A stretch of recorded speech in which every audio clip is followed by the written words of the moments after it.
Good morning, everyone, and a very warm welcome to all of you. We are delighted to have you with us for this high-level plenary on skilling for a green future. My name is Muskan Kapoor, and I work with the Climate Economics and Finance program of WRI India, and it's an honor to be your host for this important conversation today. As India stands at the cusp of a global economic and climate transition, the way we skill and prepare our workforce will determine how we unlock opportunities for growth, innovation, and inclusive prosperity. Today's discussion brings together leaders from government, industry, civil society, and training institutions to chart a pathway for a future-ready, inclusive, green skilling ecosystem. With that, let us begin. To formally begin the session, may I kindly invite Mr. Madhav Pai, CEO of WRI India, to deliver the welcome remarks. Madhav is a respected thinker, practitioner, who has been working on issues of urbanization, climate change, transportation, and environment in various countries over the past few decades. Madhav joined WRI India in 2008 to become part of the Institute's founding team and has played a definitive leadership role at WRI India that has helped it reach its present position.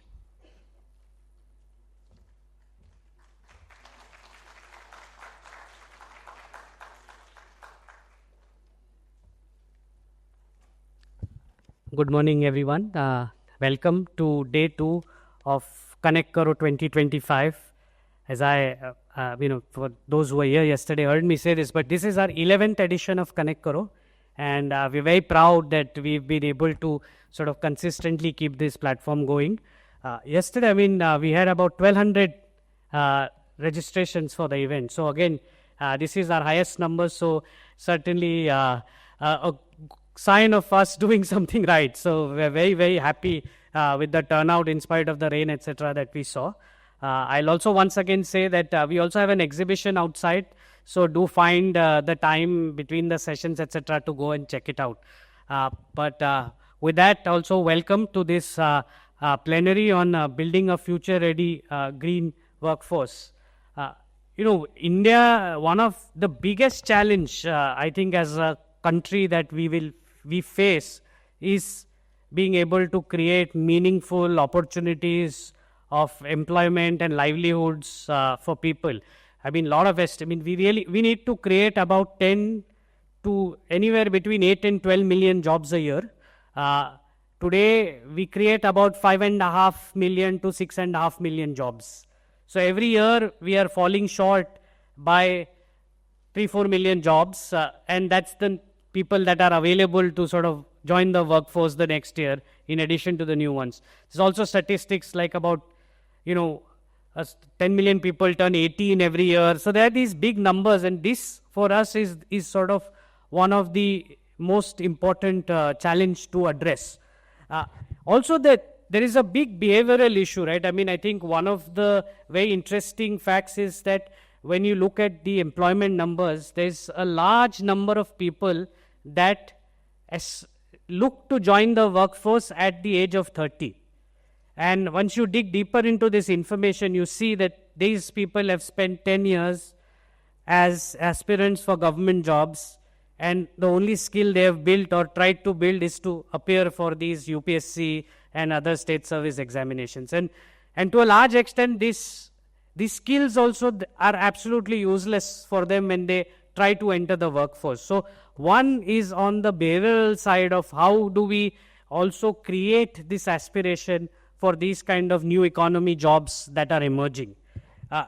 In the clean energy sector, we'll need about 3.4 million new jobs, right, by 2030.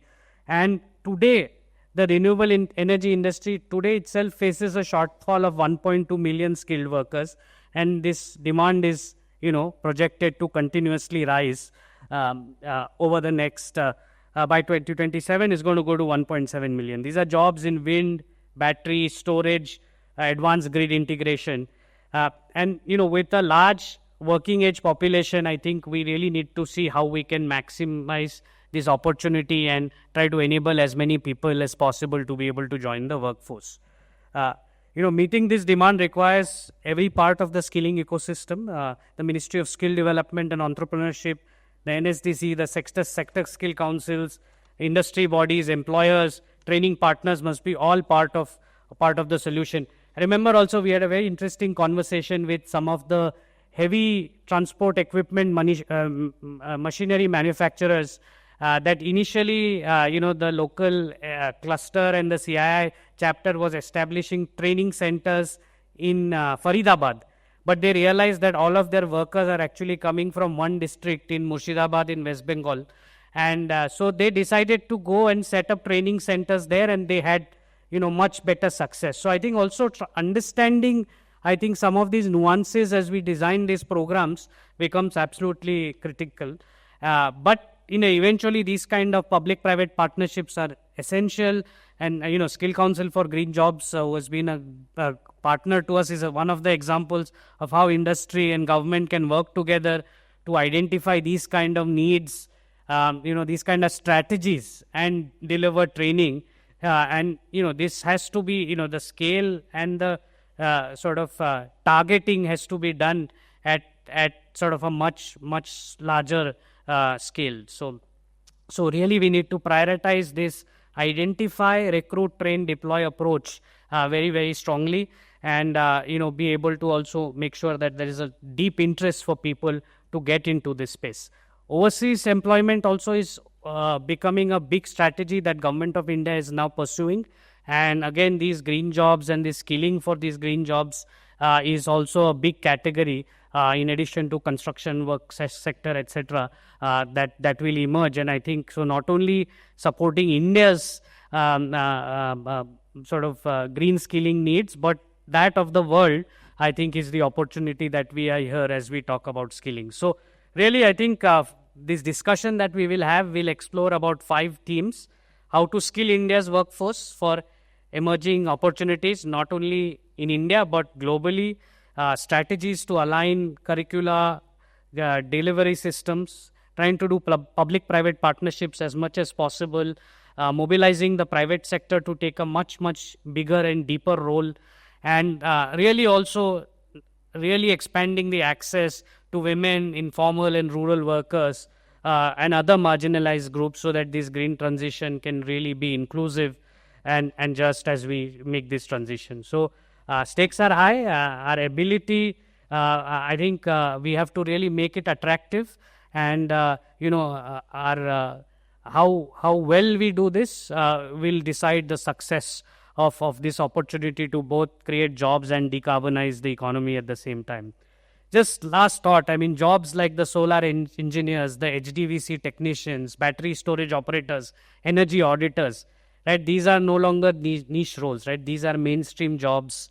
And how do we really, spread the word that these are the jobs that people should aspire to? And, with that ambition, I think we are trying to do this conversation, but also continue to work on this agenda that we can really achieve the scale that it requires. So with that, welcome to all of you once again, and look forward to the conversation today. Thank you.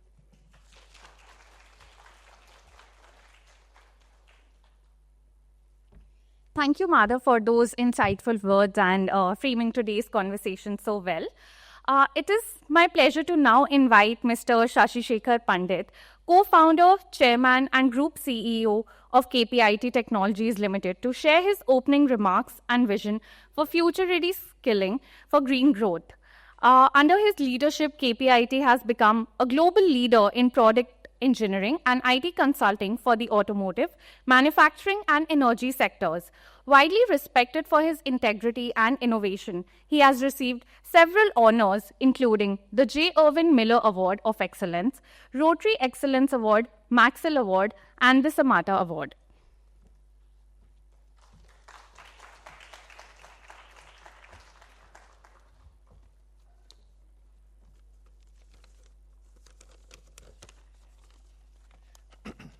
Thank you, and good morning, everyone.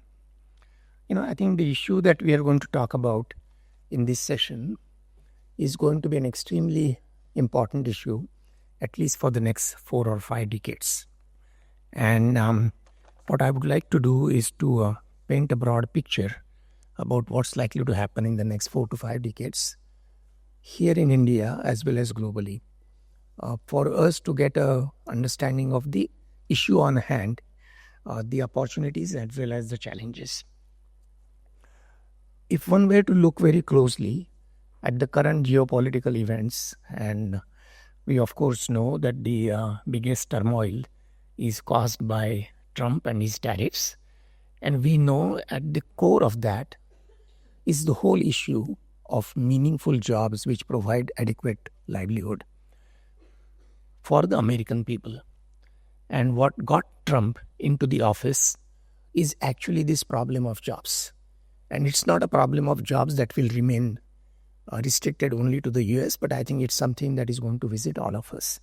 So let me have a quick look at the trends that are happening in the world in terms of jobs, in terms of opportunities, in terms of population, and kind of present a picture as to what is it that we need to address in the years to come.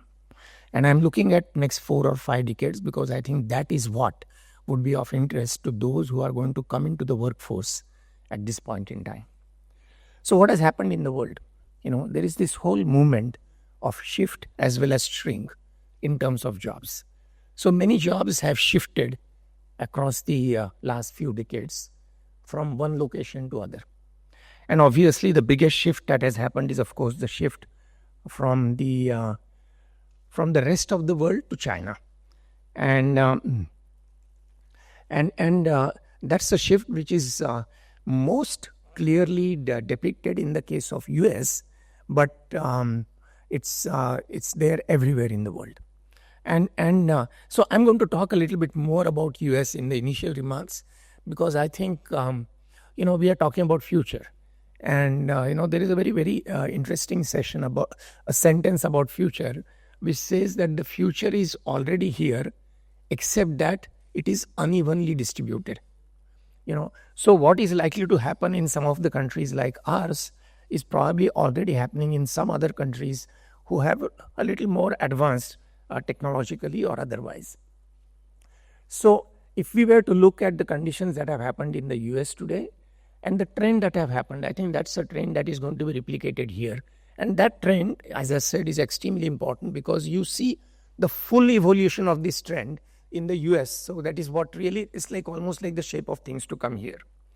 So, so the shift has happened from many places. In the US, for example, at least 5 million jobs have moved in the last decade and a half from the US to China. That's a shift.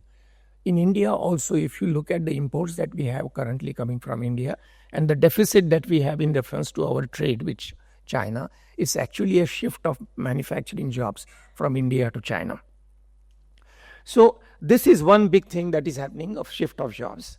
The second part is the shrinking of jobs. There are a lot of jobs which are actually shrinking on account of the technology. And that's going to be a key problem for all of us. Here again, if I were to give a very broad perspective, again starting with the US, in 1900, 40% of US jobs were in agriculture. Today it is 1.3%. In the last 2 decades, manufacturing jobs in the US have moved from 30% to 7%. So these like 70-80% of the jobs have kind of vanished. And now 80% of the jobs are in the services. Now if you look at AI and automation, it's quite likely that many of the jobs will be in question again. And it is said that globally by 2030, almost 85 million jobs will be lost to AI and to robotics. In the last 5 years in the US, 3.5 million jobs have been lost to AI. So this is a big shift. When new technologies, automation is going to make a big change in the way in which work is going to happen.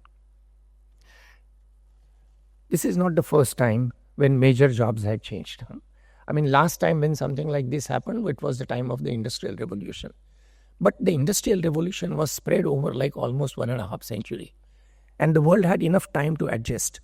The rate of change that is now happening on account of AI is so exceptionally high that we have a real small period, maybe another 2 decades or 3 decades to really see this big change. So our speed of response has to be that much higher. So on one side, you see this whole trend of automation and AI taking away jobs. On the other hand, of course, there is this whole trend about the population dynamics. Almost everywhere in the world, the human population is going down. Okay.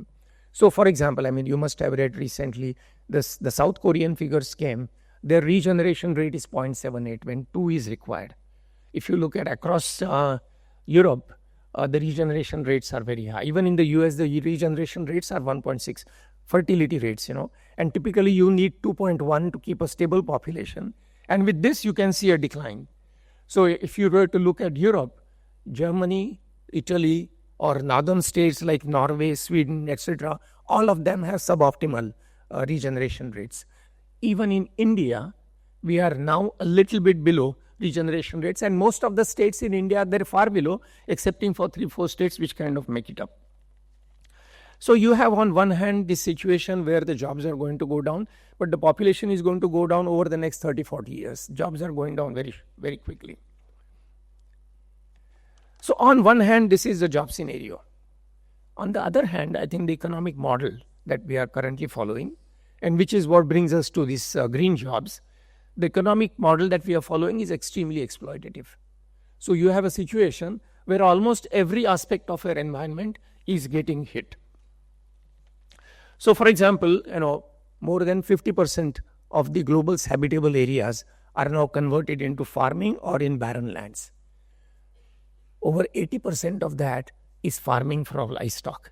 So that's really a reduction in the forestry that is available in the world. So the forests are getting hit. Almost 40% of Amazon forests are being cut now for farming. Amazon, which is like the lungs of the whole world, So lands, we have a problem. Rivers, we have a problem. Almost 1/3 of the river lengths are polluted in the world. Seas, of course, there is a problem. Almost 1.2 million tons of plastics we are pouring into sea every year. As you know, in the middle of Atlantic, there is a huge piece of land, something like 3 times the size of France, which is really polluted plastics, which is floating there. And of course, the air that we breathe, almost in 99% of humanity breathes air, which is below the levels which is laid down by WHO. So the issue on one side is that there are these issues of environment that we are creating. On the other hand, we are creating issues relating jobs. And so the issue that, the question that is for us, and that is for our debate or discussion today, how do we create green jobs, how do we create jobs which are green as well as which give adequate livelihood? So environmentally, socially, and economically, appropriate jobs are the issue that we need to talk about. Fortunately, on account of these problems of environment, there are opportunities in environment, and Madhav spoke briefly about them. Can we create jobs which will substitute our energy from dirty to clean? What kind of jobs we can create in changing the mobility industry? What kind of jobs we can create in changing the energy infrastructure? How can we substitute, from the fossil fuel jobs to maybe solar or wind or even nuclear? What kind of technologies will be required there? What kind of jobs will be created for changing the materials that we use? Instead of using materials which are non-degradable, can we come out with materials which are reusable, recyclable, which can be refashioned very quickly, which will involve far less involvement, which will have far less amount of energy to make them? How can we do that? How can we come up with forest that can be regrown? How can we come up with rivers that can be worked on? So these are the areas where new opportunities are available. I think the time is most appropriate for us to switch our model to something which will make this world far more sustainable. I think these are the areas in which all kinds of actions will be required. WRI is, of course, doing phenomenal work in this area, creating the background for it. But, we'll get far more people from the society engaged in that. We'll have to create technologies which make that happen. We have to create economic models also for all of these. And we have to support it with adequate policy issues. So these are the options, these are the challenges ahead of us, and these are also the opportunities. I believe that this panel discussion will bring out experiences of people who have been working in this area. They will talk about what change they are making, and I hope that all of us will take back from these discussions something which could help us to do skilling for the green future. Thank you.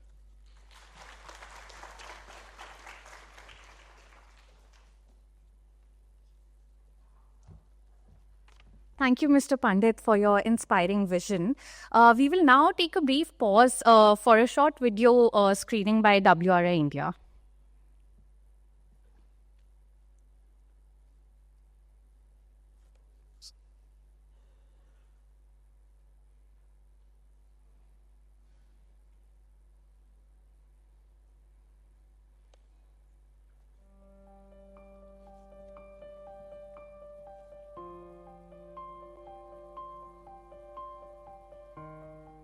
In MFI, we have nearly 20% of the employees, are women here. We hired them, we have trained them, we have made them skill. Even though they have physical challenges, we have put an additional number of employees to bear the services,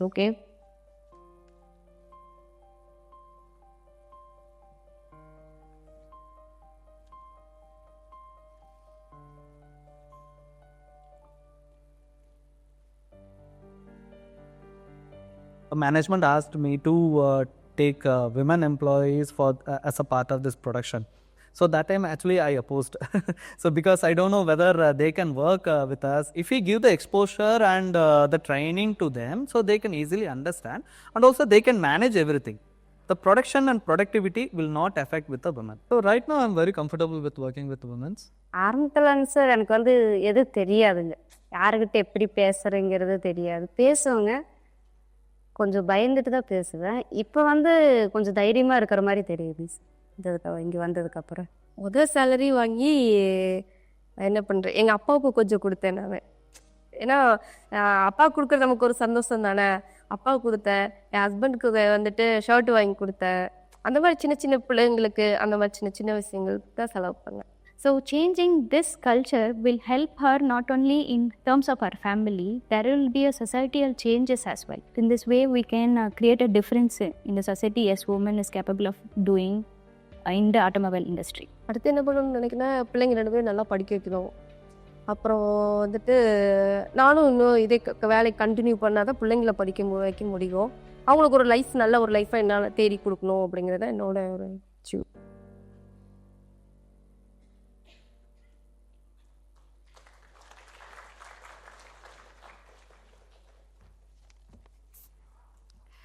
Next up, I would like to invite Ms. Ashwini Hingne, Associate Program Director, Climate Economics and Finance Program at WRI India, to take us deeper into the subject and make her presentation on green skilling for a just and inclusive low-carbon transition.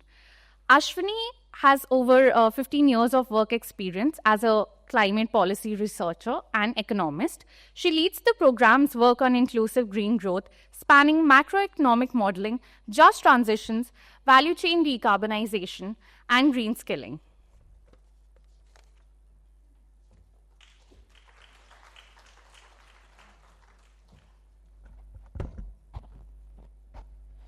Hello everyone, good morning, and thank you so much for being here. I think Madhav and Mr. Pandit have really laid down the big picture for us, the global picture and also the big picture for India.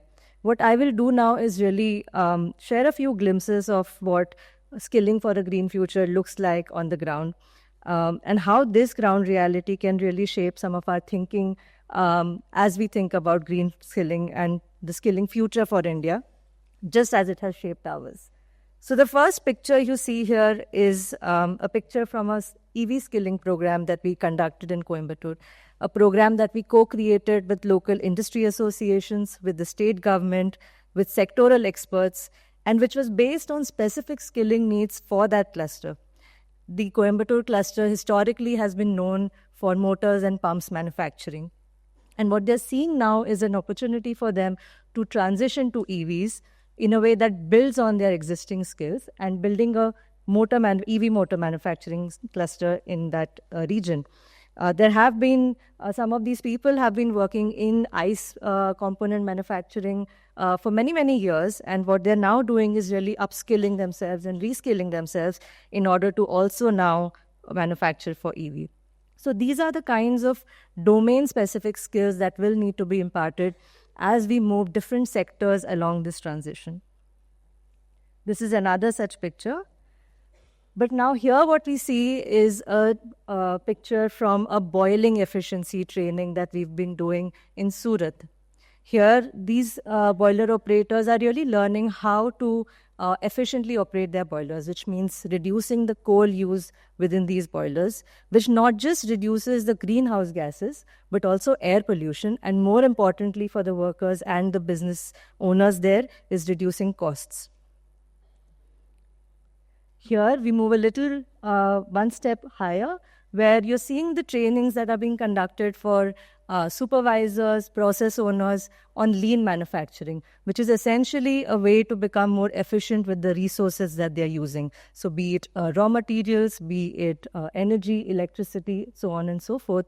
And as these businesses are increasingly getting demands to reduce their emissions, to measure their inventories, to report these along value chains, these are the kinds of skills every sector will need to have in order to stay competitive in global supply chains, especially with increasing regulations like CBAM, as well as many voluntary greening trends. But beyond just reducing emissions, climate change is already a lived reality for many of us, but especially for workers who are at the shop floor in small industries. Climate events like heat stress, flooding are impacting not just productivity and losses for business, but also daily wages for workers who have to forego their daily work because of these climate events. It also impacts their health and could be risks for life. So these kinds of trainings, capacity building and awareness building are also green skills that will need to be imparted so that people on the ground are able to manage the risks of climate change. But preparing for the green future workforce will also mean a mindset change for a lot of business owners. Every business owner we speak to is facing a skills shortage. Hiring skilled workers is a constant challenge. At the same time, there aren't enough incentives, especially because of this scarcity, for business owners to invest in skilling for their workers, because they fear that when they train these workers, they would leave them for better prospects. At the same time, as an MSME owner, these owners are looking at timelines of the next month, at the most the next quarter, or maybe a year. But the kinds of changes we are seeing will need them to start thinking much more farther ahead. And these kinds of capacity building and trainings are also needed for them to get a peek into the larger shifts that are happening globally and within their sectors, and really plan and navigate this transition so that they can continue to thrive even as we transition. And finally, when we talk about skilling, we only think of industry. But really, we need to think beyond just workers and businesses. We need to also think about skilling and training for bureaucrats and government officials. The picture we see here is from the Mysore Institute, where policymakers are learning newer tools and approaches in order to incorporate climate action within policymaking. So as you can see, skilling for the green future is not going to be limited just to specific sectors, but they're going to be including a whole spectrum of skills, from domain-specific ones to more sector-agnostic ones, from deeply technical ones to also softer skills, and from skills at a worker level all the way to the top. And finally, this has to also be done across the different regions, which are already quite diverse. The way they will transition will be diverse, and the skills will need to be imparted not just in the urban areas, but also in the rural areas. And with that ground reality and the nuances that we are learning, we can move to the scale of this transition. But before that, maybe just one additional point I want to make is also that in these pictures, you may have seen a lot of women, but you also saw the video before that. So even though we see women here, it's not, it's more rare than we see here. And there needs to be proactive efforts in order to also make sure that there are, that the skilling is and the new jobs are also more inclusive. Now, talking about the scale, as we all know, India is already the largest population in the world, and we are still growing, even though at a slower pace before we sort of stabilize or decline. But also we have an economic vision. So it's not enough to only think about the GDP targets without thinking about the jobs that will actually drive this economic growth. And based on some of the estimates, we need to create about 8 million non-farm jobs every year until 2030. Some of the modeling that we have done shows us that if India has to meet its net zero target, that will mean that there will be job losses in some sectors, but there will also be sectors where there will be job gains. So, and even though at the aggregate level, there will be an additional jobs that are created, it is this transition that we will need to manage across sectors, across regions. And also the fact that the kinds of skills that will be needed may not be within the same domains, but also that within the same domains, there'll be higher order skills. And finally, like Mr. Pandit mentioned, and I think you touched upon almost every aspect here, so I'll not repeat too much. But the fact is that demographic shifts across the globe are varying. In a lot of advanced countries, we are seeing declines or shrinkage of working age population, while in South Asia as well as Sub-Saharan Africa, we are seeing an increase in jobs. While AI and automation are expected to drastically reduce the number of jobs, there's a huge uncertainty with migration and trade that creates that is hard to predict in which direction jobs will go. And along with this, what we have is a green transition, which is at play in this dynamic scenario. And the idea is that while there are estimates that say that 24 new jobs will be created within the green economy by 2030, only 1 in 8 people has these green jobs. And this is the opportunity for a country like India with a growing working age population. And I'll end with this slide, which is, if we are thinking about skilling for India's green future, there are a few elements it needs to have. And this is a very loaded word, so it has to be forward-looking, which means that not only do we need to be able to meet the skill shortage for today, but also be able to understand what are the sectors and areas which will see job growth, what are the specific skills within these that will be needed, and it also means what kind of skilling curricula, frameworks and delivery systems need to be developed in order to keep pace with these transitions and at the pace at which technology is evolving. It also means skilling needs to be effective, which means that the quality of skilling and the ability of workers to then translate this into productive work has to be improved. And not only does it have to prepare workers for the jobs, but it also has to be effective in better outcomes, which means better livelihoods, better wages, and also better impact on the ground for the people. And finally, it also means that skilling should be made accessible, not just for white-collar workers, but also for informal and migrant workers, not just for urban workers, but also for rural workers, not just for men, but also women and other disadvantaged groups. And finally, not just for industry, but also agriculture and and service jobs, which, by the way, are going to be a majority of the new jobs that are going to be created in the future.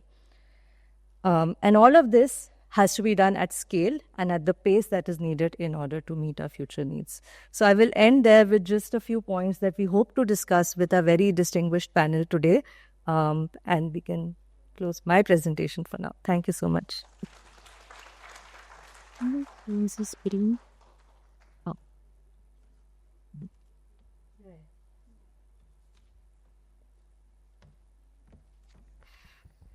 So unfortunately, Shri Nilambut Sharan, Senior Economic Advisor, Ministry of Skill Development and Entrepreneurship, will not be able to join us today for the special address because the new secretary was appointed just yesterday, due to which he was called in. But let us just move on. We can now take a moment to invite Madhav, Ashwini and Mr. Pandit over to the stage for a group photograph.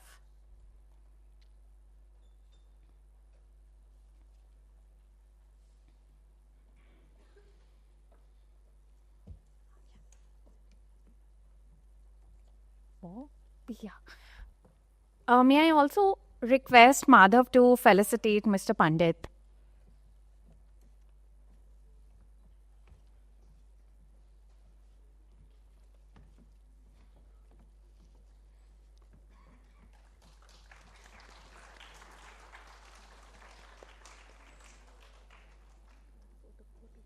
And a group photograph as well. May I request you all to please come to the center of stage.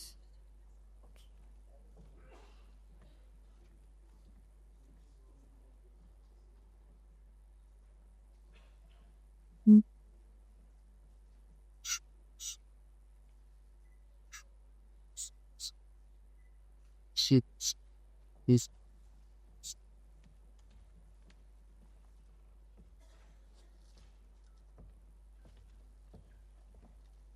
calling on the panelists, then I'll... All right. Thank you, distinguished guests. With this, we will now smoothly transition into our panel discussion. We are honored to be joined by a distinguished panel today who will help us unpack the opportunities, challenges, and strategies in shaping India's green skilling ecosystem. As I call out your names, may I request you to please come forward and take your seats on the stage. Mr. Arpit Sharma, Chief Executive Officer, Skill Council for Green Jobs. With over a decade of experience in climate action and green workforce development, he has shaped programs across renewable energy, green hydrogen, circular economy, and ESG. His work ensures that the green transition is not only climate positive, but also just, equitable, and opportunity rich for all. Next, we have Mr. Gabriel Bordado, Skills and Employability Specialist, International Labour Organization. Mr. Gabriel Bordado is Regional Skills and Employability Specialist with the International Labour Organization's Decent Work Team for South Asia, where he advises governments, employers, and workers' organizations and integrates skills development and employment promotion strategies. Next, we have Ms. Shiva Shankari TP, who is the founder and managing director of AR4Tech Private Limited. She has built an inspiring journey from academia to entrepreneurship. Through AR4Tech, she champions inclusion and empowerment, creating opportunities for women and underprivileged backgrounds and those returning to the workforce. Next, we have Mr. Sanjeeva De Silva, who is the Counselor for Energy and Resources at the Australian High Commission in New Delhi, responsible for Australia's bilateral partnerships with India on energy, resources, and climate change. He also helped design the MOU between Australia and India on renewable energy partnership, which was launched in 2024.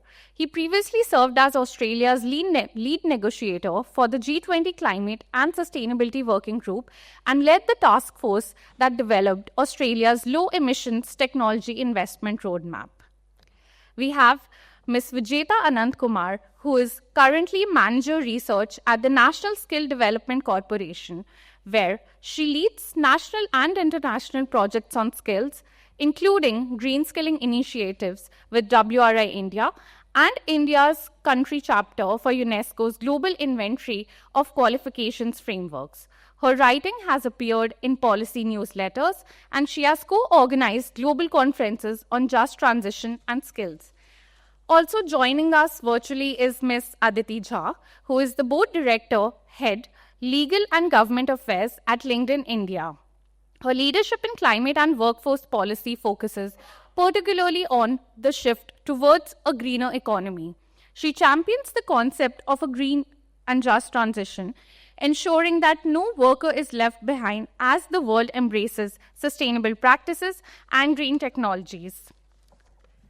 Moderating this session, may I kindly invite Ms. Ashwini Hengne, and I now hand it over to Ashwini to guide us through this rich conversation.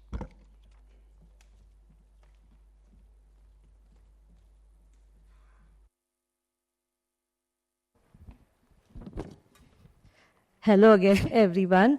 And hi, Aditi. Thank you so much for joining online, and to all of our panelists. Again, I will not give a lot more context than that's already been said. We do have a very diverse panel here, from global experts to skilling institutions who are really operationalizing skilling in India, to researchers, as well as change makers on the ground, like Ms. Shiv Shankari. So let me start perhaps with Ms. Aditi, who's joining us online. Aditi, maybe we can start with you, and if you could share a little bit about what kind of data and insights are you seeing at LinkedIn, what global and India-specific trends do you see, and how can these really guide India in its own workforce and skilling priorities? Thank you, Ashwini. I did notice in your slides that there were references to the LinkedIn Green Skills report as well.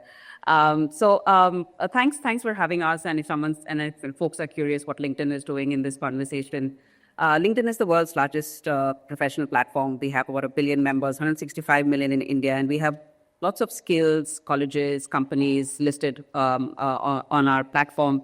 And the way these data points intersect with each other, it actually gives us a real-time nuanced worldview of what's happening in the labor market force. What we've been doing for a couple of years, Ashwini, is that we've started looking at what is the human capital element when it comes to the green transition. While a lot of the green transition conversation has been focused on the hard aspects of solar, hydrogen, etc., at the end of the day, to meet any of those targets that we have, we need human capital. And we're in the green transition now. When we say 2050, 2075, that's not where the transition is going to begin. We're already in it. So it is the current workforce that needs to help achieve some of these, to help achieve all of these targets that we have. So we've looked at LinkedIn's economic graph, and we've tried to see how green skills, green jobs are changing. And there's some interesting and fascinating insights. What we've seen is that demand is rising and supply is falling far behind, which means that green jobs are rising much faster than green talent. So if I look at last year's numbers, in just 1 year, 23-24, the demand for green skills grew almost twice as fast as supply. So 11.6 was the growth in job postings that required green skills, and 5.6% was the growth in talent that actually had green skills. So it shows that employers are searching for skills which the workforce doesn't have as of now. And our estimation is that by 2050, this gap, if we continued exactly at this pace, the gap between the green talent supply and demand will balloon to almost 100%. Unless we do something intervention, and unless there is like an intervention from private sector, from government, from think tanks to come together and help change this trajectory. What we've also noticed, interestingly, is that workers with green skills are actually much more likely to be hired than if you did not have a green skill. And the number is as big as workers with green skills are about 55% more likely to get a new job than workers who don't have green skills. We've also looked at what's happening in India, and India is another interesting, fascinating story. We've seen that India recorded a 140% increase in the share of automotive workers with EV-related skills between 2018 and 2023. As of 23, about 6% of India's auto workforce possesses at least one EV skill. Although I want to say here that this is below some of the leading countries like, say, Sweden, Germany, and UK. I think India's pace of growth indicates it's emerging as a rising green workforce hub as well. What we've seen in the renewables versus fossil fuels is that it's sort of a transition in progress. The share of workers in renewable energy has grown from it's grown about 5%, whereas it's grown only 3.6% in the traditional fossil fuel roles, indicating that there's a strong momentum for clean energy development in India. Another area that I find very fascinating is that when we look for green skills, we tend to look for workers in say EV, in solar, in green hydrogen. But we've begun to see that there is both a demand and a supply of workers with green skills in areas that are not that what we consider core to green transition. For instance, we've started seeing that in, say, procurement. We've started seeing that in IT industry as well, as as AI is growing and there's energy consumption happening. We've started seeing both a demand for workers in the IT sector who have green skills, as well as a supply as well. I also want to focus on, and I know, Ashwini, you alluded to it, that there is the inclusion challenge as well. So there's definitely a gender gap. Only 10% of women globally list a green skill compared to 17% for men. However, there is we can see some green shoots here that the growth of women with green skills is faster than for men. So women who are adding green skills to their profiles on LinkedIn is growing by 12% versus 8% for men. So maybe we can close the gap here. Somewhere we have closed the gap. I can go on. There's a lot of interesting data, but I do want to close this part of my intervention with we cannot wait for another generation of people to go to school, college, apprenticeship, job, and start there. I think we'll have to figure out how we move people who are currently in the workforce to green jobs. And one way to do it is to think of a skills first hiring. How we've traditionally done hiring is we look at what you've done in the past, which school you've gone to, what degree you have, and then whether you're a fit for this job or not. I think we need to change that, especially for in the green sector. Because if you're looking for someone who has studied green technology in college and has been working on this for the last 15, 20 years, I think our pool will become really small. All jobs are a sum of tasks and skills. So if we were to break down each job into their component skills and then figure out which skills are transferable, a lot of skills are transferable: negotiation, project management, these are industry agnostic. And then we add a layer. We do reskilling or upskilling for that part, for those components for which new knowledge and new skills are required. So yeah, I think that is, I think, how we can close this gender gap and prevent the gap from becoming 101% by the time we get to 2050. Thank you. Thanks, Aditi. Those are some really nice insights from the data that you have. And you did touch upon a few things like pay, employability, and the kinds of skills that might be a skills-first approach for hiring that can be used. But if I could move to Mr. Bordado, from a more global perspective, what key trends do you see in the workforce transitions, perhaps beyond just white-collar jobs? And how do you see this transition as an opportunity to also advance justice, inclusion, and decent livelihoods? Yeah, thank you very much, Ashwini. Ashwini. Yeah, sorry. Just before responding to your question, I think I just like to have some sort of a brief description of what is ILO vis-a-vis that. We call it just transition, but I have to explain it later. It's more of ILO as a UN agency with its 187 member states, with India as the original member in 1913. Really set standards and provide policy to the member states in terms of decent poor. Okay, so I think that's why maybe somebody would be asking, what is ILO's role in just transition? Now, going back to these terminologies, you will notice in ILO, even UNEP, is focusing on just transition vis-a-vis the green transition. Because if you talk of green transition, it's really focusing on efficiency and effectiveness of the production or the industry. But if you talk of just transition, we're trying to look at human capital. We don't really look at them as part of being removed. We look at them as how we enhance their skills in terms of moving forward towards a just transition. So, given that context, responding to your question, I would not explain, because it was already presented by Mr. Pandit and you, the 4 key thematic factors that would affect the world of work globally.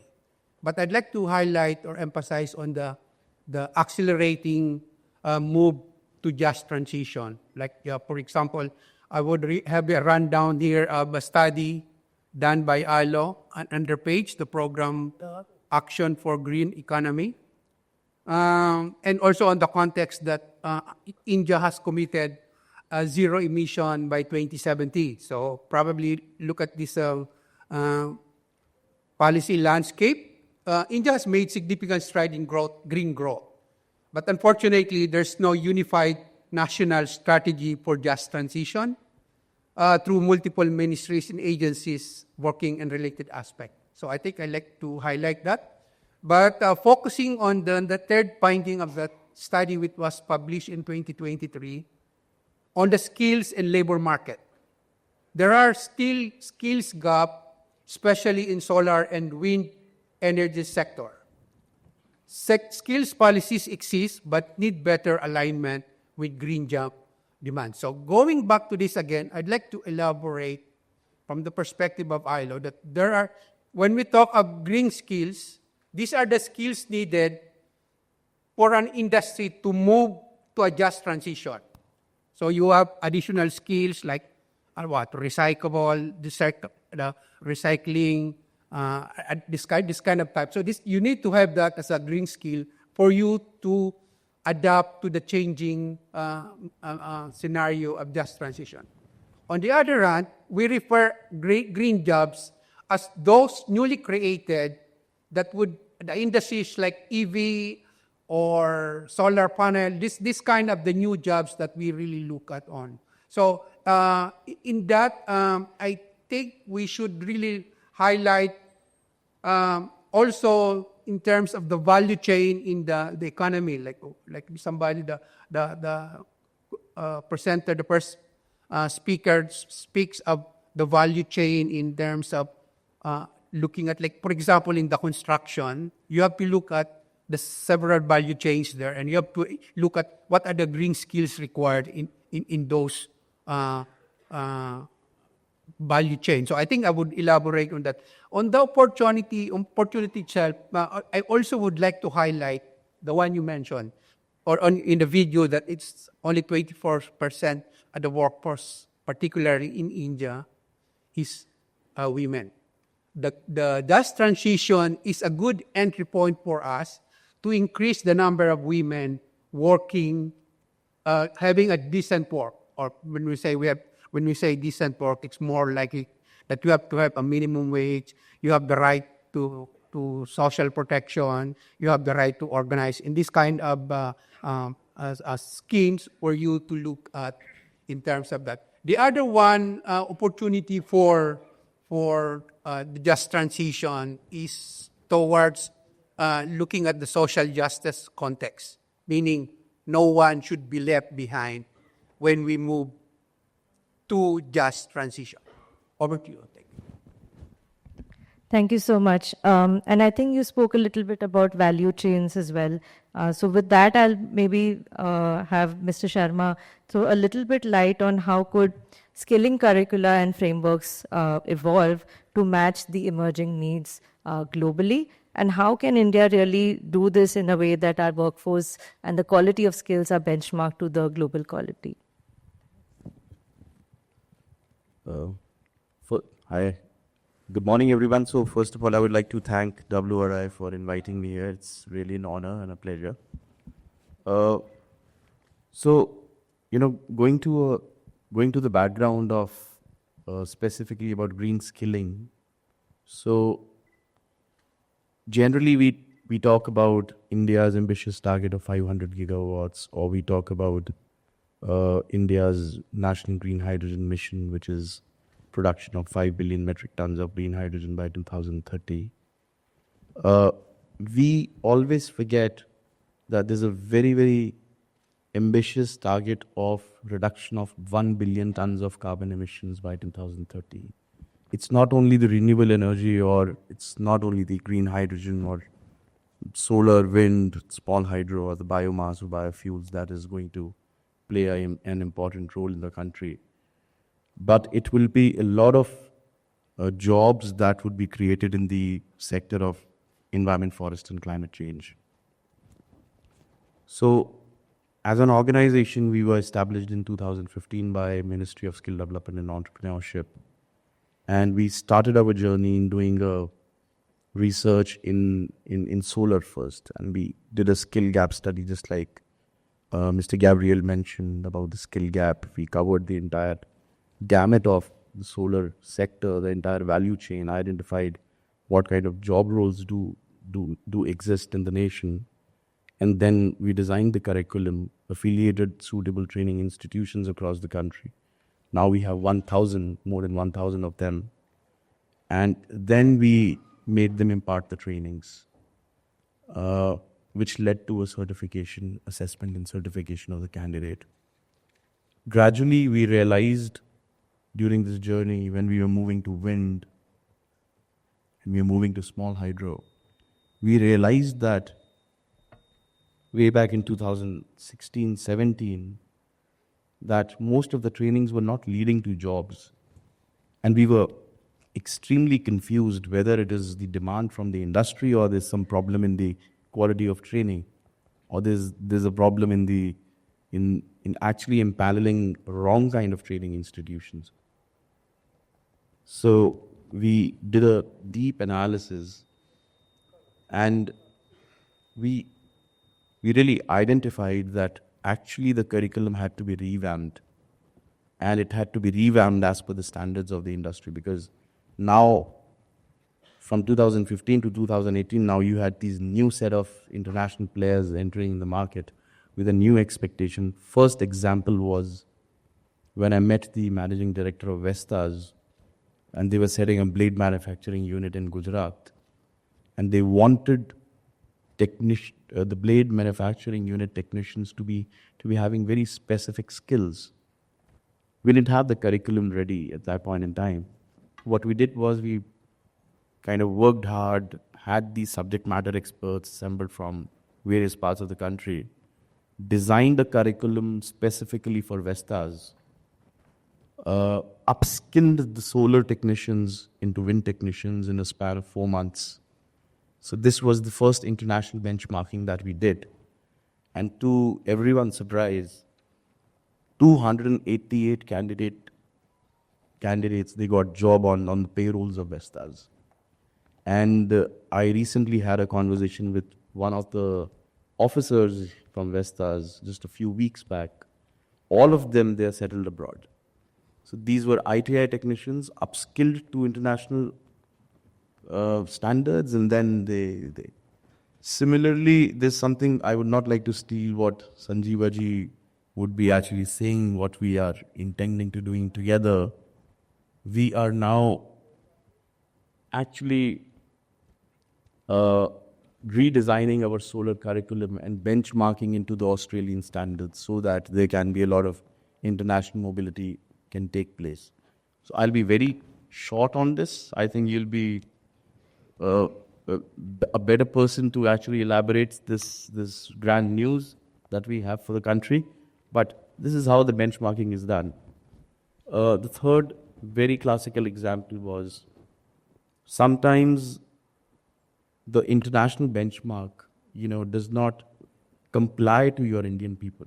For example, we participated in the World Skills Competition, which happens every 2 years. And last year, and it is the renewable energy syllabus, or you can say the technical description document, is absolutely different from what we do in India. The methodologies of installation, for example, the tools that are used abroad are absolutely different.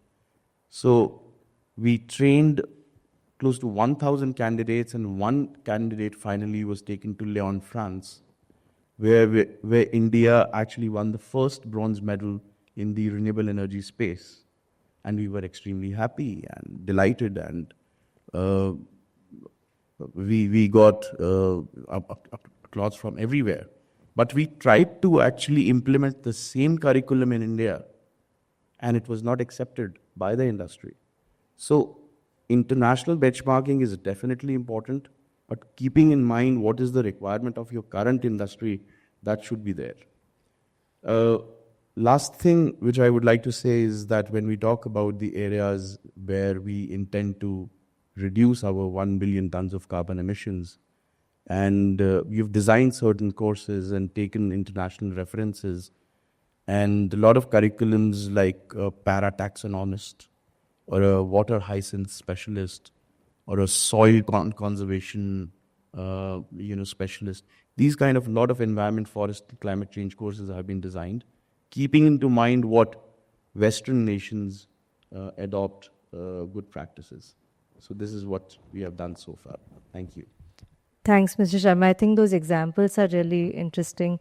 And we will definitely hear from Mr. De Silva on the partnerships with the Australian government.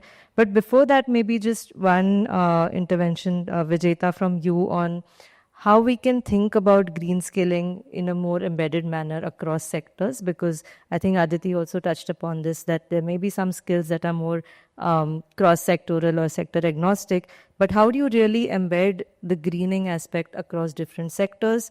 And how do you keep the delivery frameworks also up to date on a more ongoing basis rather than as a more static thing?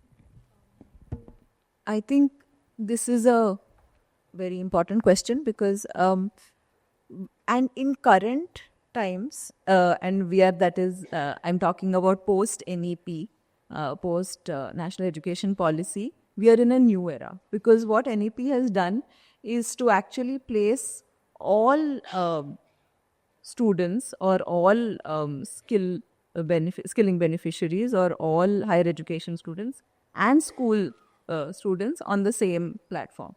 So in many ways, I think yesterday there was a lot of discussion about the recent rains in Delhi.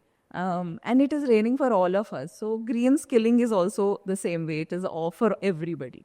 I think often the criticism that digital divide has seen, I think it's the opposite for green skilling, because green skilling, like say gray water management, is relevant for a high school student, is relevant for a plumber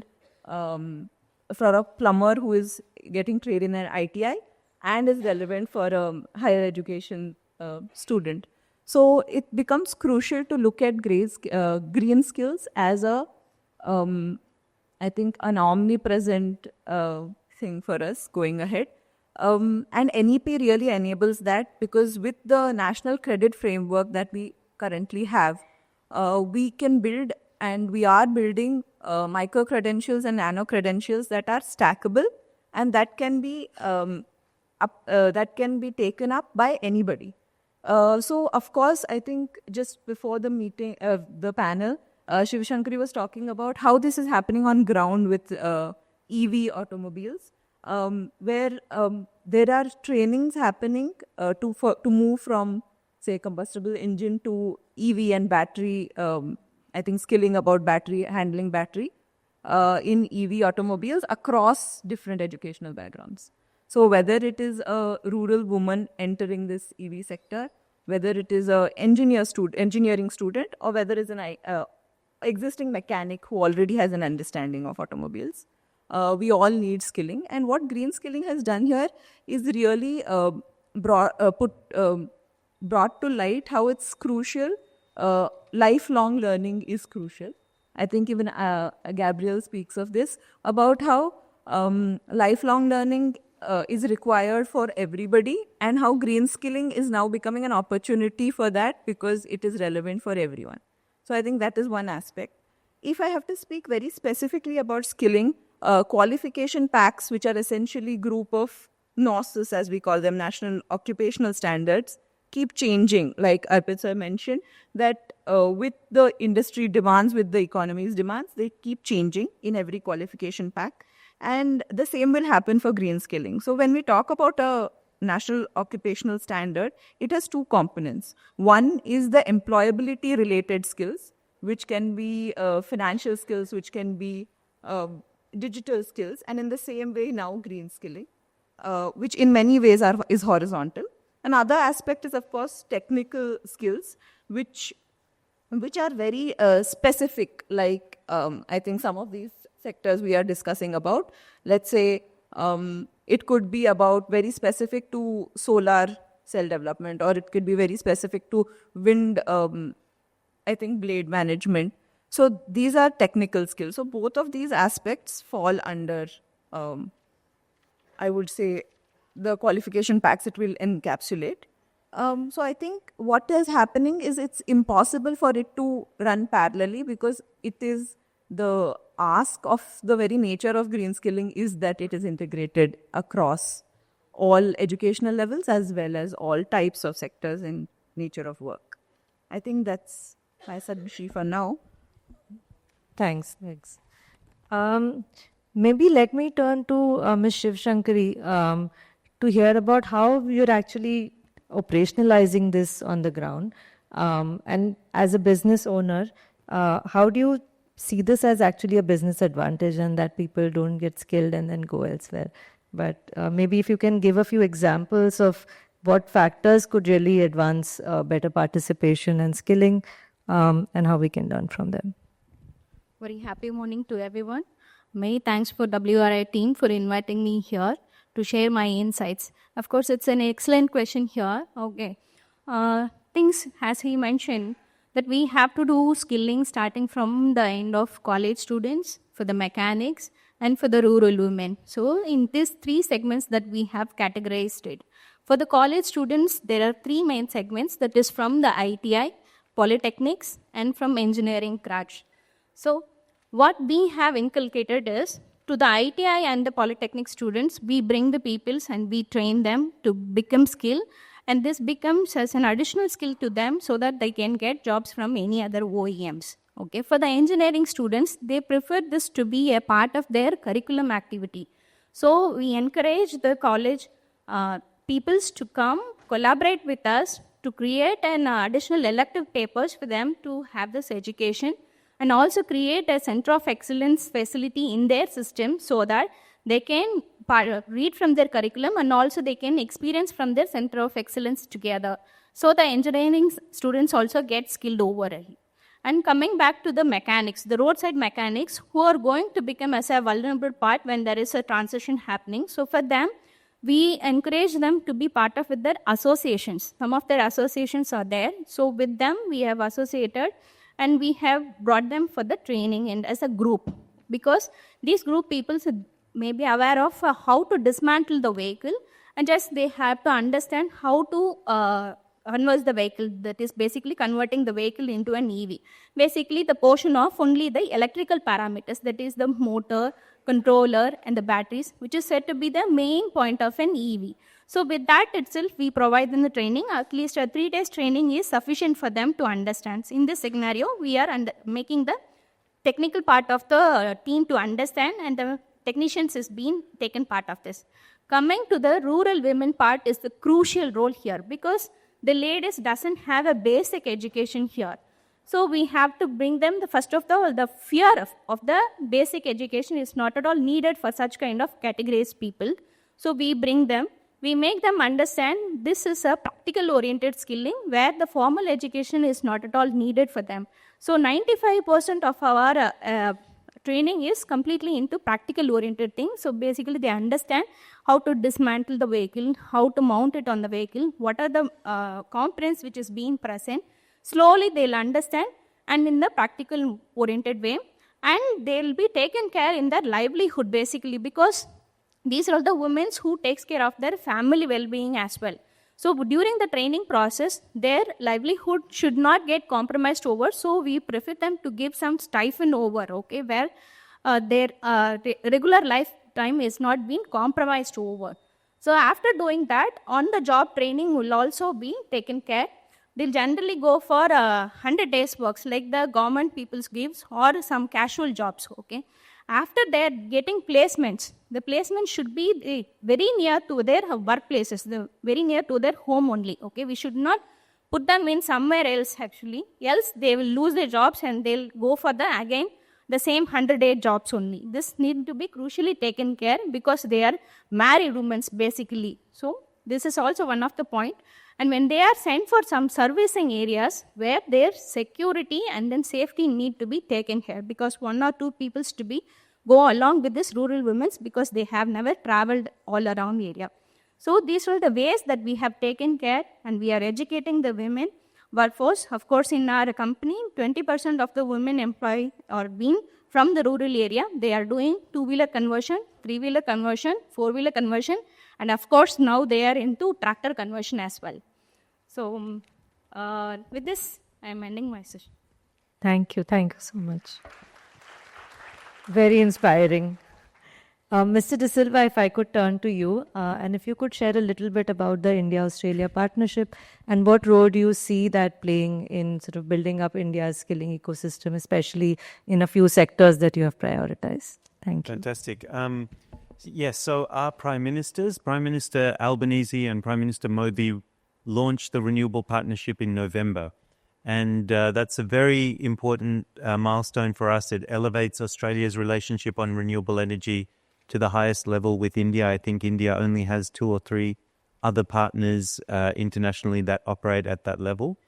And the partnership includes several kind of key themes. Workforce is primary among them, technology commercialization, as well as 2A investment. But when we briefed our Prime Minister and across all of the things during the press conference, he only talked about this workforce pillar and the Solar Training Academy that Arpit-ji and Renew Power are helping to establish at Pandit Deen Dayal University in Ahmedabad. So in terms of how important it is to the 2 countries, I think both leaders recognize that skills are foundational to the energy transition. I was looking at the numbers. Australia will have about a 50,000 workforce shortfall for its renewable energy transition in 2030. Now, I'm sure RPG probably trained more than 50,000 workers last week, but for a country like Australia, that's a very large number. And, beyond the numbers, those lack of skills, and especially in kind of vocational areas, solar technicians, just basic mechanics and other things, are really holding up huge potential mega gigawatt scale solar projects in Australia, renewable energy projects. So we are very keen to begin to establish ties between the Australian and Indian ecosystems so that we can address some of those skills bottlenecks in a very staged and gradual manner. It's not something, when you're talking about the movement of people, it's not something that you can sort of leap into very easily. But a starting point for us was we have invested very heavily in looking at the core stack that the Skills Council for Green Jobs already has in India. And over the next year or so, an Australian consultant will be working with organizations in India as well as organizations in Australia to see where that skills stack can be augmented by Australian expertise, technology, and other training things. Now, one of the areas that is very important from my country's perspective is also looking for ways that our vocational trainers can get access into the Indian market. And one of the constraints we have is that the margins of training are very small compared to what they would experience in Australia. But this is an area where I think the scale of the Indian market really comes in. So we are looking for innovative ways that those rural populations and others can be trained online and still deploy Australian skill sets while, really maintaining what Arpit said about making it tailored to domestic needs. I just want to put in one final thing, which is I had the great fortune to spend most of last week with an organization called SEVA, the Self-Employed Women's Network.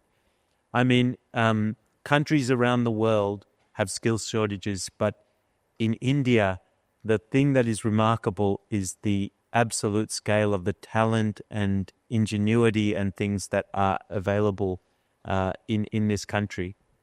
And organizations like SEVA and others from the panel, what was enlightening to me is that there are actually ways in which technology and also skills can permeate even to the level of the rural sector and have people contribute to this transition. So that really made an impact on it. Thank you.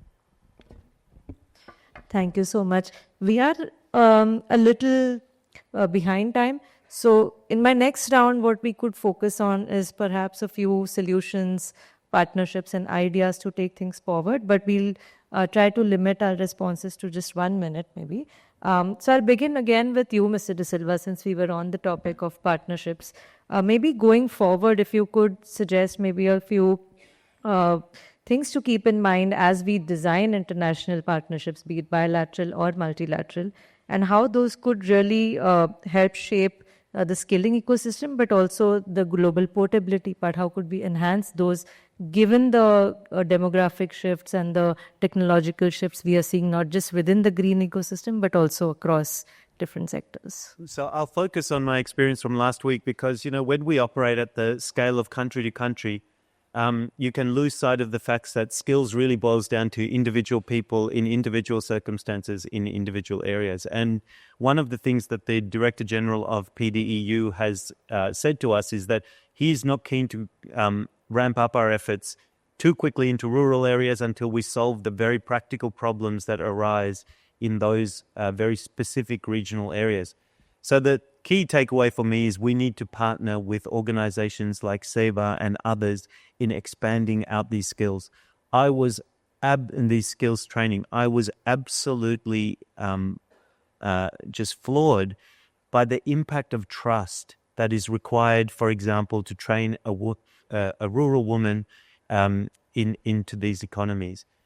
From sitting in my desk in Canberra or in New Delhi, it seems like a simple proposition. But when I got testimonial after testimonial from women who said, look, my parents and my family did not support me to begin this training, but when the Seva sister who was known in that community came and said, look, I will sit with her, I will be with them, I will protect them, I will find them transport, I'll look after the, all the childcare arrangements and other things for her to be trained.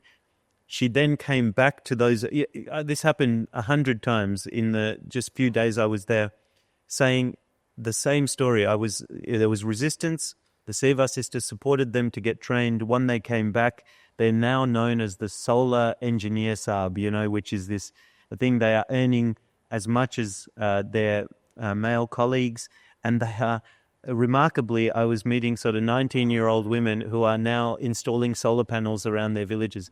So I think we can sometimes boil things down to master's degrees and other things, but what you can give a person through basic training like this is really pride and empowerment. So we are looking to partner with grassroots organizations in India and then maybe even think, how can that expertise be shared around the world? Because if we have a transition that excludes these vast amounts of the global population, then the transition will fail. Thank you. Thank you. That was a great example of how grassroots organizations can really help mobilize this. Maybe Arpit, sort of continuing that chain of thought, like Mr. De Silva said, sitting here in Delhi, how are you thinking of really engaging with stakeholders on the ground, with local governments, and with NGOs to really sort of take forward the agenda for green skilling that you have given the larger targets that you have? So quickly, I would like to shift, from renewables or climate change to waste management. So we were given a responsibility to train close to 90,000 sanitation workers across the country. And on the desk, we designed the training curriculum, training delivery plan for 5 days for the sanitation workers of the municipal corporations, identified 500 of them, started sending letters that you nominate your desludging operators or manual scavengers or sanitation workers for these trainings. And fine, I thought the work is over. But I was hearing a lot of news that, this is happening, that is happening, the tripod is not functioning well. So I myself went and met these desludging operators who were undergoing these trainings and who were actually practically going deep down inside the sewer. And I told the trainer to actually pull him back. And I told the trainer, now you go down and first you experience what is there. Please understand how these gases are measured. Please you experience how this torchlight is being used and other personal protective equipments are used for the trainings. So it is actually very easy, like Mr. De Silva said, it is practically impossible for us to think sometimes that apart from certain technical trainings, the very tough trainings on the ground, how do they happen? But you have to certainly be a part of those training programs, in the beginning. And that's what made the difference. And that's after each and every trainer in the country experienced the first-hand kind of an experience of going down inside the sewer and experience that. It was because of those trainings we actually practically got an award from the government of India. So just like in the West, the trainers also have to be hands-on and not just be theoretically strong. We can't expect only the candidates to be really good installers or really good desludging operators or technicians, but the trainer who is the bottleneck of the entire success of any training program needs to be very well versed and very, very good at working on hands. Thank you. Thanks. That's a very interesting perspective. And I think training of trainers is again another aspect. Maybe separately we could discuss, or if there are some questions from the audience. Maybe I can move on to Ms. Aditi. Aditi, if you could maybe shed some light on the role of private sector for two things. One is as a driver of demand for the kinds of jobs that will be created and improving the employability, but also in perhaps your role within LinkedIn and beyond the sort of visibility gap that exists in this market, what else could be a few interventions that you could think of that can help in aligning the global skills conversation and frameworks that different stakeholders have been working on? Thanks. Thank you, Ashwini. So your question is in three parts. My response, I'll keep it brief, but in three parts. So the first is what role can the private sector play? And you're right. The whole ecosystem has to come together. This cannot just be a public policy or a government push. I think the private sector largely needs to see green jobs as being more than a nice to have thing. It's not just a ESG thing. It's not just a CSR thing, but it's critical for business. So I think that's a mindset shift that's required. Sometimes an exogenous policy shock like regulation helps it. So, for instance, we've seen the reporting standards for the top 1,000 companies. So, when your board starts measuring things like emissions and resource efficiency, then it goes from a nice to have to a business need. So, I think that's one part to it. The second is I think the private sector can play a very unique part in co-creating the skilling pathways, whether it's with the government, whether it's with organizations such as the Skill Council, etc. And we've seen this work in the digital skilling area. We've seen that the public-private partnerships, where private sector has come in to inform what the curricula should be like. They've lent their experts to develop some of this curriculum, and then government, industry associations have come in and done the last mile delivery of these programs. I think that's really that's helped in taking digital literacy to tier 1, tier 2, tier 3 towns in different languages, all of that. So I think there is a model there that we can likely borrow from. The third bit is that I think we also need to focus on reskilling our existing workforces. It's not just about training the new entrants or the new graduates that are coming and joining the workforce.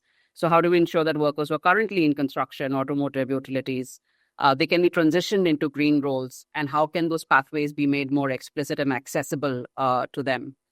What role does company like LinkedIn play? I think we can play a catalytic role in sort of bridging the entire ecosystem.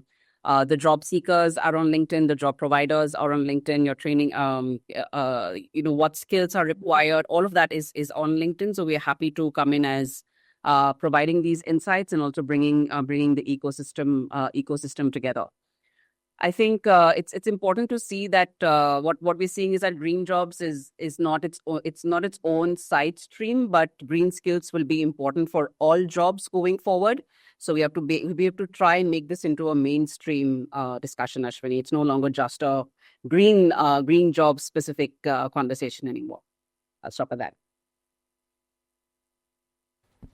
We consciously did not call this session green skilling just for that reason. Maybe just on the topic of visibility, on the topic of innovative models, maybe Ms. Shivshankari, if you could share any examples of ways in which skilling can be made more easier. So online, we did a VR-based training recently. While AI can reduce jobs, can we actually apply some of this? So any ideas that you think can actually make it easier for women to access skilling? And that could also lower the cost of skilling for business owners and for local employers. So maybe any thoughts on that? Yeah, of course. Skilling women based upon which categories is most important. Basically, if it is training a rural women, of course, an online digital platform definitely won't work for them. Definitely a practical oriented session is most important for them to come out of the fear. This was the first talk in which I have depicted there. And for the people who are not into this segment can be given as an online oriented session, of course, okay, through any digital platform or through any AI things. Basically, in the EV related things, most of the things oriented into servicing segments because the adoption kept on growing, but we have not focused on the servicing segment because there is a deficit is happening there. Because of this only, most of the hazardous things are happening. The EV servicing points, if we go, basically they haven't any proper infrastructure in terms of handling battery or even the motor. Currently, people are employing most of the lithium-ion battery packs. Okay, handling the lithium-ion battery packs should have a proper safety protocols to be handled though, and the mechanics who has been deployed in handling those things, they doesn't have much knowledge about handling those criteria. Basically, the skilling should happening in that segments. Basically, to understand the BMS, to understand the thermal runaways. So, in terms of all these aspects, giving them the theoretical knowledge definitely won't work much. So this is the same thing which is happening in the college curriculum. That's the reason most of the OEMs are not able to hire the proper service technicians where the consumer is completely affecting towards it. Okay. So in order to understand and to clear these things, most of the part that we have to focus on into servicing segment, that too mostly into practical oriented sessions to be deployed in each of the regions. So that is what my put up here is. And if you deploy more and more women into this category, so close to 200 million of women are there. So if we train them, so the EV adoption will be more easier and that the consumer issues will be resolved as well. So that's what. Thank you. I think moving from sort of operationalizing skilling to really tracking if we are on the right path and if we are able to achieve the kind of success we are talking about, so inclusion or effective skilling, how do you think we could really be able to measure some of this, be it quality of jobs, gender balance, wages? So are these being tracked, or how do you think those could be important considerations in thinking about skilling in India?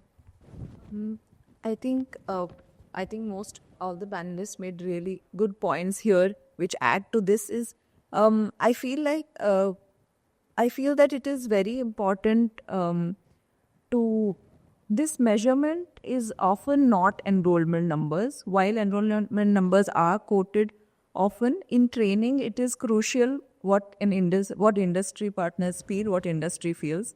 Finally, are they finding skilled workers who have high productivity, who are able to complete that task? So it is the same for green jobs or green skills because it is finally the response of the industry and which we seek. So in that way, it is not limited to just enrollment numbers because finally the quality of skilling and the quality of worker with regard to productivity and with regard to the job he or she does is what matters. Apart from that, it is very crucial. It is crucial to look at it from both ends. Like Mr. De Silva said, and even Shivshankari mentioned, that while it is very important for practical learning, again, enabled by NEP now for us to use very flexible ways of training, it is also very important to build a taxonomy around this. And I think organizations like WRI play a big role in this, to build a whole dictionary for what is becoming more green or the green skills that we are now using more extensively. I think there are international benchmarks like ESCO, which is European Skill, Occupation and Competencies, which shows us that there can be a very detailed understanding that is aligned with what global requirements are as well.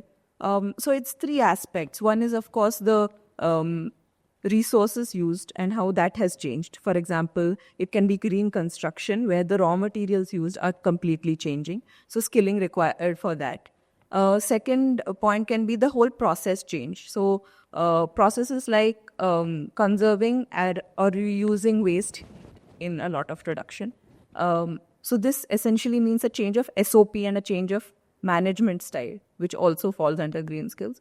And the third aspect is the new product itself. So we see large-scale plant-based leathers, we see chemical feed detergents. I think one of the biggest example that came into light was when Yamuna has this froth on it, or Belandur Lake in Bangalore had become very popular with flammable froth on it. It's not just industry influence, it's also the detergents and the which are used in garment factories and also household level. So it's so important for us all to be educated on each of these. Only then can it be both technically learned as well as actually implemented consciously. So I think that's... Thank you. And maybe the last question from my end, Mr. Bordado, if you could share maybe examples of global practices that we could learn from, specifically on measuring quality of jobs that are sort of being created, the quality of workforce that we are creating, and the inclusion aspects. Thank you. Yeah, thank you very much again. Just to backtrack again on your first question about what are the key trends in terms of employment transition. One key there, which was not in the presentation, was the increasing informality. Despite the fact that India has an effort to formalize the informal, there's a bigger trend now globally, and also India experiencing it, particularly in the gig economy and the platform economy. So if you look at that, then it will be a problem again on the issue on the just transition. Now, responding to the global practice, I'd like to focus on the major recommendation of the PAGE study in India in terms of, as I have mentioned earlier, on there is no unified structure for just transition framework. Good practices here can be looked at with the models of Germany, which is really a good unified just transition. South Africa is also looking at that, although Australia is also moving towards a unified just transition framework. And that would also lead to how to integrate this just transition framework into a national employment or national policy, which Philippines has a good model. Philippines has a Green Jobs Act law, and it has Green Jobs Plan of Action for HRD. So I think that could be a model. The third model that I'd like to focus on is, I think, the model of Costa Rica and Singapore in terms of skills needs anticipation and skills matching for the green skills and towards green jobs. I think maybe the Skills Council for Green Jobs can really partner with these two countries because they really have a good initiative in terms of mapping the green skills. When we talk of green skills, as I mentioned earlier, these are transferable skills, skills that I can use in garments and IT or whatever. So I think they have a good map there, particularly Singapore. And by that, thank you very much. Thank you so much. I know we are over time, but for all those people who've been patiently sort of waiting, maybe if there are any questions, we could take one or two questions before we close.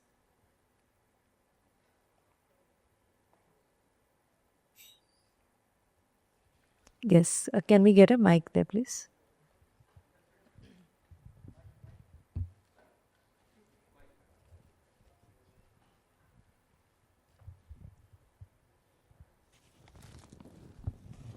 Yes. Thank you very much for this very interesting, discussion and sharing the lights. I have 2-3 small questions. One is that from the state of Gujarat where I come, we see that although there is a prohibition on drinking, the workers that we get from outside, they are drunk right from the morning, and not able to work. So we need to have some kind of communication mechanisms to get our youth being wasted, because they get free money, they get free lunch, they get free homes, they get free treatment, they get free things. So all the freebies are destroying a lot of youth. So we need some good communication mechanisms to prevent the youth from getting destroyed. That's number one. Number two is that because of the dilution of the engineering institutions, we see that most of the youth coming out from the private universities or from the private colleges, they don't get enough education. They are not employable. So we need to ensure that the standards are being maintained and some kind of courses to ensure that they are employable. Okay. So and one last thing is that for the green jobs in the rural areas where the people don't have to leave their villages and they can get the employment within the villages itself, because we see that the villages are breaking down because there are no jobs in the villages. So thank you. Did you want to sort of ask any question, direct your question to someone in particular on the panel? Yeah, I think for the last one, I'll request Madam over there. So she has been talking about, the employment for the people. Thank you. We have a question here. Maybe I'll take this one and then you could answer.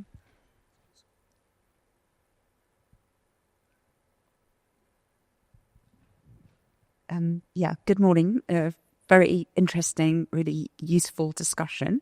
I've got a question which is more about the engineering profession and not only the young people who are currently studying, but the current engineers out there. And I think that's a particularly important group of people, whether it's infrastructure, whether it's roads or other aspects of the urban, or whether it's sanitation, using new systems, doing things, thinking about nature-based solutions. And it seems there's a bit of a gap there, that if you were to talk to an engineer, they wouldn't even want to talk about this sort of thing. It doesn't sound as if it's their subject. They perhaps a little bit sort of almost look down on it, as it's not, it's not complicated enough for them if you start talking about nature-based solutions for water management. So I was wondering what your thoughts are about really trying to challenge that sort of mindset as well as offer training. What is it that we need to be doing to change the way of thinking? Maybe I'm wrong and maybe they don't think that way. Anyone who wants to answer the question. Thank you. Ms. Shiv Shankari, if you want to answer the question about the rural to urban migration, and if anybody else wants to respond to any of the other points, including the last question. Thanks. Yeah, I'd like to address those things in the area. Of course, as you mentioned, the freebies are being kept on destroying the people. So, of course, this government has to take care of. Nothing should come as free. Only our country is proposing all these things. So if we visit to China or somewhere else, nothing is given as free. Okay. Even rehabilitation of these peoples, they have trained them. They have given them some job opportunities. Upon training and them rehabilitation, whatever the expense being taken care in doing all these trainings towards them will be taken care from their salary back by the government. This is being done by the Chinese government. Of course, our government has to take care of these portions. Not only the youth, but also the transgender peoples, which is not even ever think about its perspective. EV training can be given to those peoples because handling such kind of automobile might be difficult for the women to handle. But the transgender people are capable of really holding such kind of huge weights, which can be taken care in portion, first thing. And second aspect of engineering graduates, okay, giving them the education, as you mentioned, from the private sectors, basically the regulations has to get changed, which should be mostly practical oriented thing. I mostly prefer the same education policy which was there in 1985, before 1985, which was the engineering was into 5 years program, not the 4 years program. In the 5th year, basically they go for some kind of apprenticeship program which is related to their domain.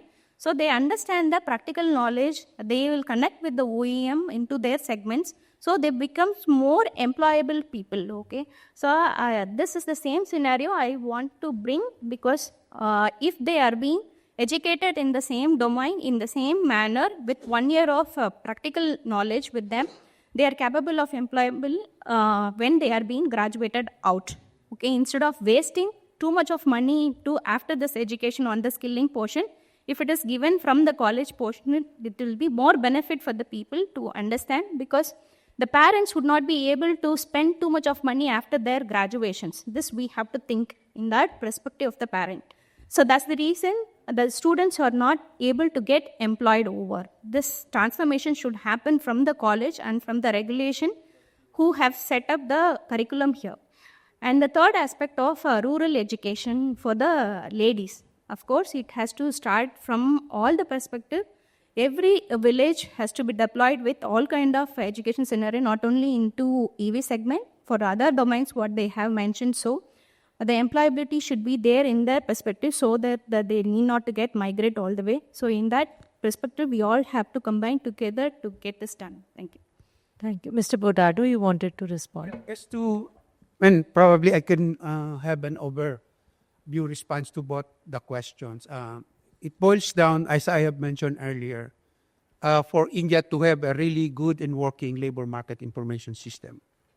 Just to run down the statistics, 10 of the states and union territory of India has the highest compared to globally literacy rate. Most of the youth are well educated. But on the reverse, most of the youth in India are underemployed or not employed. So I think if you look at that response to that, there should be really a workable, although India is working on it, but it's still, we have to emphasize that the labor market information system is the baseline towards probably the response, the direct response there is there's a need for a social marketing and advocacy plan for youth to know the do's and don'ts. And also the career guidance, which India is working they're investing a lot in terms of strengthening the career guidance system for education and training. Thank you. Thank you so much to all our panelists and also Aditi, if you're still online. Thank you so much for your insights, the examples you shared, and the intent with which you are approaching this in India. Thank you so much. And to our audience who has been patiently listening. And back to you, Muskan. Thank you so much, Ashwini, for thoughtfully steering this session, and to all our esteemed panelists. As we come to the close of this session, may I please invite Ashwini to kindly felicitate all our panelists.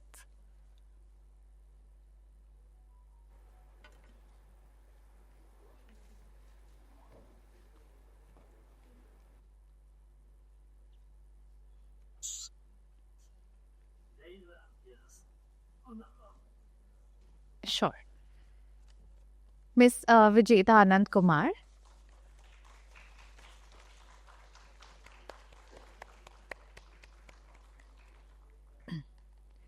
Ms. Shiva Shankari TP.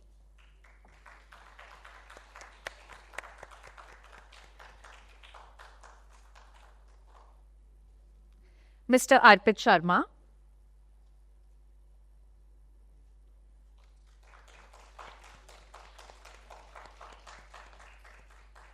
Mr. Gabriel Bordado.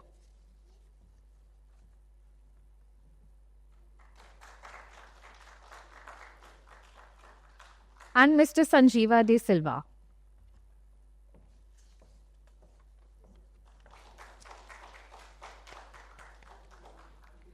All right. On behalf of WRI India, thank you all the panelists, our speakers, and for the audience for joining us this morning. And we hope you enjoy the rest of Connect Karo.